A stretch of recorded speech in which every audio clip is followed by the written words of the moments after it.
Hello, तर आज आलो होतो बाहेर कारण एक दोन खरेदी होती. त्याचबरोबर ना उद्या आपल्याकडे रंगपंचमी आहे म्हणून कलर देखील घ्यायचे होते. तर मला बरेचसे दिवस झाले ना मला चप्पल घ्यायचे होते, त्यासाठीच ना चप्पलच्या शॉपमध्ये आलेलो.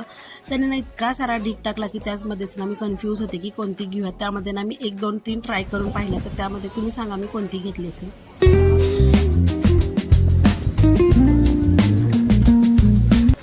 त्यानंतर ना आता आहे उद्या रंगपंचमी, म्हणलं चला कलर घेऊयात. कार्तिकीला पंचमीसाठी ती पिचकारी पण घ्यायची होती. 1 2 कलर घेतले कारण तर उद्या संडे हे देखील घरी असतील, त्यामुळे ना छान असं कलर खेळूयात, रंगपंचमी एन्जॉय करूयात. त्याचा देखील मी व्हिडिओ तुमच्याबरोबर नक्की शेअर करते, तुम्ही नक्कीच व्हिडिओ पहा. त्यानंतर ना बघा इतकी सारी खरेदी करून आम्ही आलो होतो घरी, आणि जातानाच ना मी घरी ना भेळ खाऊन गेलो होतो. त्यामुळे ना जास्तीची काय आम्हाला भूक नव्हती. त्यामुळे ना मस्त असा पुलाव केलेला, पनीर टाकून छान असा पुलाव केला आणि छान असं एन्जॉय केलं रात्रीचं जेवण. तर असं होतं कालचा व्हिडिओ. कसा वाटला मला नक्कीच कमेंट करून सांगा. भेटूया नेक्स्ट व्हिडिओमध्ये.